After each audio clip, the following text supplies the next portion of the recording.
Welcome to Module 2. This is planning your photo shoot. And, I like to say get some help because you're going to need it. It takes a team to run a company and it takes a team to market one too. So, we're going to talk about what to shoot, identifying the key areas of your business to photograph. If you're a service type business, a product type business, if you want to shoot it on white, lifestyle shoots or institute shoots. The feeling that you want to create with your business, what the brand is. Creating a shot list. I have an Excel spreadsheet that you can download, so that'll be good. But we're going to talk about priorities, talking about making lists of who, what, when, and where, and what. That way, on the day of the shoot, you're not going to have any mishaps. Everything that's supposed to be there is there. The people who are supposed to be doing certain things, they all know, because it does piggyback off of everybody's labor. If you're going to clean a room or style it out, whoever you're working with needs to know these things. Otherwise, you're going to show up and it's going to make your shoot not successful because you won't be able to kind of get the shots that you want, or you run out of time, or people are stressed.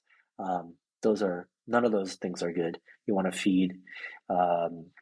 This goes into scheduling, but you want to have getting yourself committed and also thinking about the amount of time that it takes to set up, clean up, examine what you shot critically and look at whether or not you need to shoot it again. Taking the time to ask those questions. Does this photo make the goals that I've set out? Does it actually fulfill those goals? If it not, then you need to change something and it needs to get reshot. So you don't want to reshoot it when later. You want to reshoot it right now. So that's something that you want to make sure you plan enough time for, because most people don't really think about how much time it takes to actually make a photo. All right. Okay, so what to shoot? So identifying key areas of your business to photograph. If you're a product or service company, you definitely want to think about, even if it's product, you want to think about how there may be certain features of your product that needs to be shown with a model. You don't have to hire a model. Just kind of make a list of people with good hands, and they don't even have to have full outfits. You could just make sure they're not wearing any rings or watches or bracelets. Just keep it clean. Tattoos are fine if that's within your brand. Otherwise, the type of sleeves that people are wearing. These are things that you should think about. Think about what makes your business successful currently. Why are the customers coming back? Are they coming back because they love who you are? They love the interactions with you. So then maybe that you need to be in the shots. Maybe they love to interact with your certain member of your staff. So you want to highlight that. Or maybe it's your line out the door, that people are always kind of checking out. Oh, there's a big line, what's happening? So maybe that's what you want to shoot.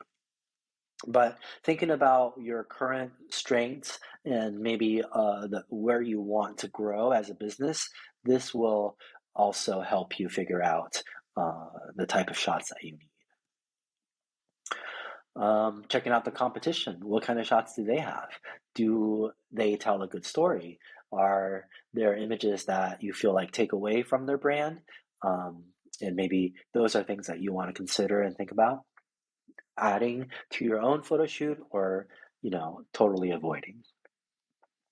Interiors, exteriors, only if it makes sense. Again, you want to show the best qualities. There was I showed you some images of pizza places earlier, and here's another one that I really like. It's my local place. We get pizza there whenever we can. But if you go to their, first picture. It's a great picture because it says so much about the type of person running the business. It says so much about the artisanal quality of what they're doing. They have a homemade stove that's on the back of a truck, and so they have it featured here. And also just the character of somebody who would name their store Fist of Flour, and here's a guy with a curly beard, so mustache, and he talks a little bit about who he is, what he does, and it shows a nice photo of him in action doing this very. Um, it's not easy to do, I'm sure. I've never tried it, but if you go to uh, if you go to their Google listing, this is not on their website, which is great, but you want to avoid shots like this. I mean, it it's not the outdoor location. I mean, or you got to crop it really tight so that you're not seeing the entire parking lot. Oh, here's one that I didn't like. It's not of yeah, it's not sexy. You can make that look really nice. Shoot it straight on. Make sure you block the light out from behind. Take the thing that's stuck on off. Clean it up. Make sure you have full pies in there. Line up the drinks nicely, and take a shot that's straight on and is focused and just very tight on the shelves. That could work. This is leaving it up to your clientele. This is a great shot, and I would probably recreate that, but on with a more professional take. Get rid of this cord that's here. Get rid of any arrangement of things that don't. It's not cute. Like, you don't want to use your mise en place bowl here. Maybe get a better bowl, or just use a stack, or don't have anything there at all. This is the one I wanted to avoid. This is what I wanted to show you. They're not necessarily in a great neighborhood, so they have bars on their windows, but they don't need to show it. So again, if you are able to manage your own Google listings, sometimes you can take these things off that you don't want to show, or hide them in places. Um, there's an area to upload photos by owner, so this is really what you want to take advantage of. But again, sometimes there are some photos you just don't want to show. Okay? All right.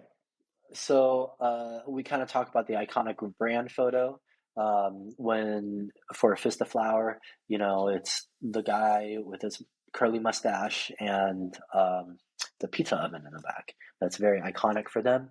I also did a very iconic image for another local business called Peter's Popcorn, and I'll show that to you now.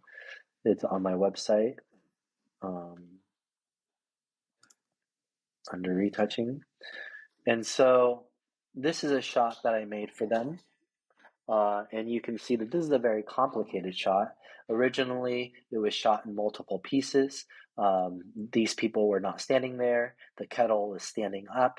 There was no popcorn coming out. This was shot probably a combination of 6 or 7 different photos, and we comped it all together in order to make this final image. Um, you don't have to get this complicated, but we did rearrange their entire back room to be able to do this, flipping around and lining shelves, doing a staging in front, and then having him perform this task of throwing it up. He wasn't looking at us when he did it, and the people in the back I shot separately. The camera was on a tripod so that I can clone them together afterwards. The camera doesn't move, and most of the image does not move, and the only thing that I'm photographing are the people that are in the back doing their actions, because there was no way I was going to get all of it together in one shot and one action. So I did it in pieces and photoshopped it later. But this is something that you can aspire to. You can do an action shot like this, but it does show what the importance is for looking all around the entire image. You don't just want to focus on the action that you're doing, but you want to use the rest of the image to tell the story as well.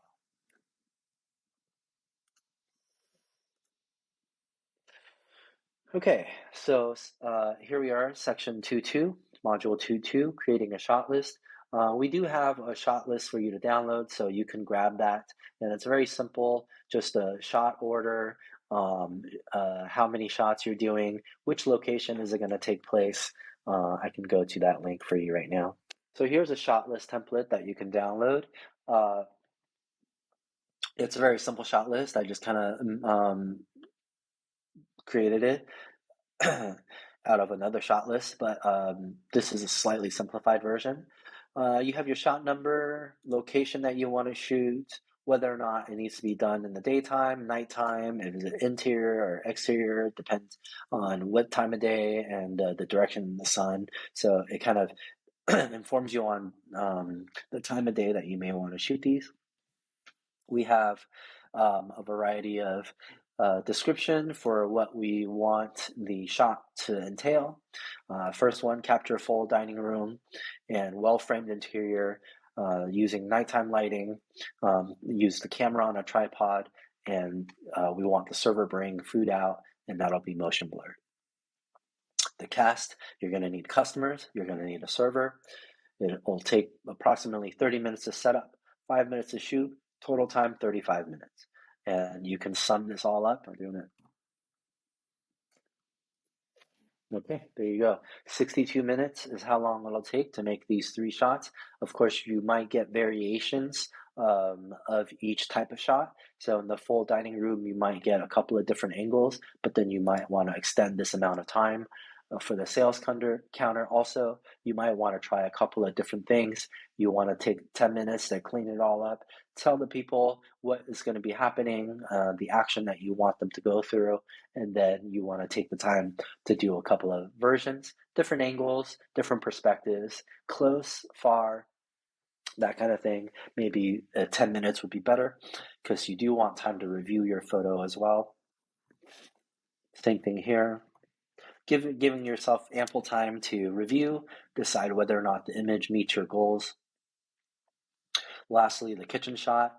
The kitchen is going to already be in action, so really you're just in there moving around, trying to get the action, trying to get the angle. You do want to do some directing, so this shot is more heavy on the shoot time and less on the setup time because you're going to be setting up as you're shooting. So here you go. Maybe it's going to take an hour and a half. That doesn't account for cleaning up.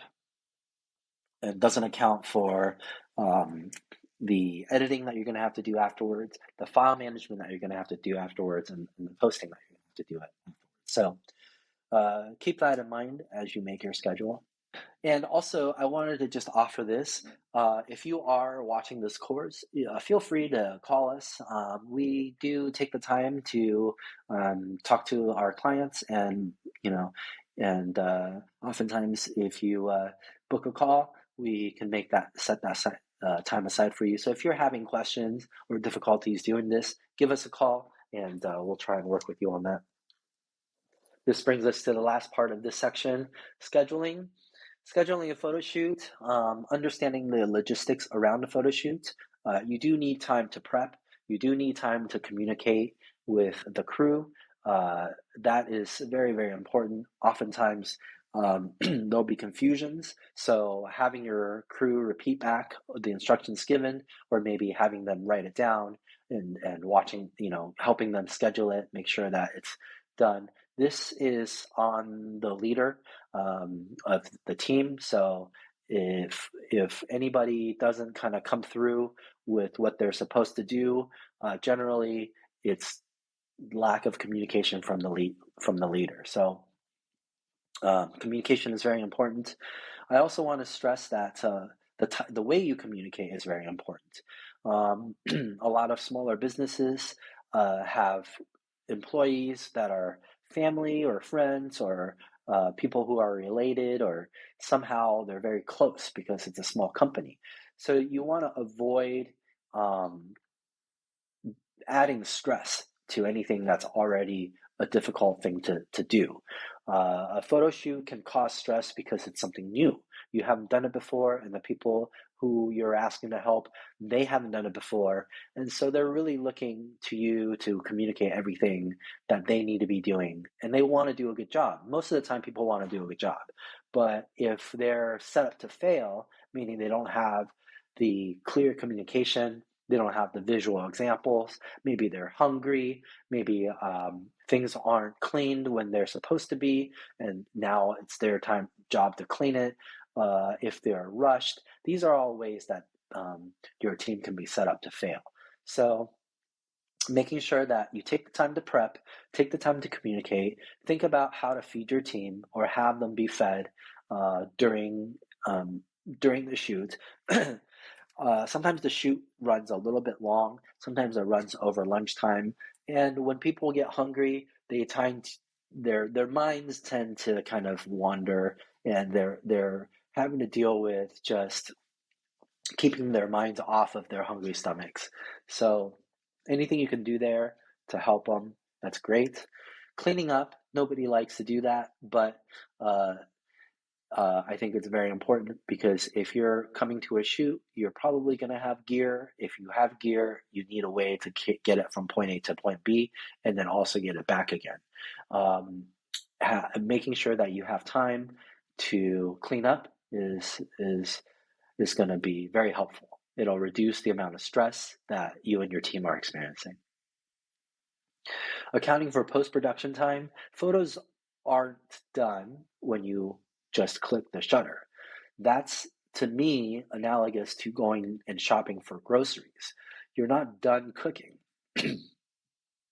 So you have to get the groceries back home. You have to get these shots back home. And you have to take the time to get them ready to serve up as a meal, to get them ready to post. Do not miss this step. You don't want to be posting raw ingredients.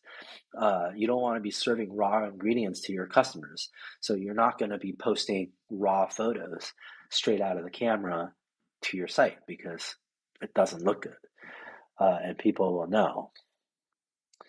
All right. Yeah. So again, talking about teamwork, communication with your team, this is very, very, very important. It's taken me a very long time to learn this. I've learned through watching other photographers do it with their clients, with their team. I've watched unsuccessful people do it. I've tried to do it ways that I know and ways that I've been brought up. And I can tell you there are ways that you can do it that really help or really destroy the shoot. And we we pride ourselves on ending the shoot with hugs and high fives because everyone is excited about having completed a job well done. Styling. Okay, so this is part of the prep, but if you do need to style your space, you do want to give yourself time for this as well. You want to do your research, look at what competition is doing, look online for any inspiration, look at